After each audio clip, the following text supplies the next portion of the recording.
All right, guys, got the bottom of the shock bolted in. There's the top of the shock. A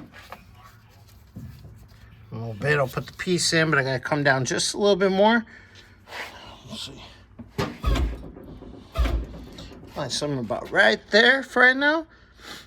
And then we're gonna take this piece and slide it in. But this is gonna probably take 2 hands, guys.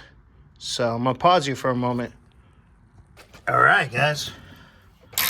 Let's tighten it up now. I'll have to get a different socket wrench for that. Oh, almost. Different socket wrench for that. Deep socket will be okay. We're gonna tighten up this guy.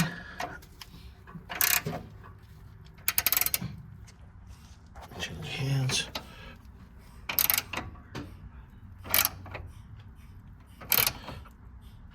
All right. I'm just gonna get a deep socket for that. Tighten that up all up. And this side is done. Shocks are done. Yay. All right, well, I'll send this off to Bobby so he can get this uploaded. And we're good to go. Later, guys.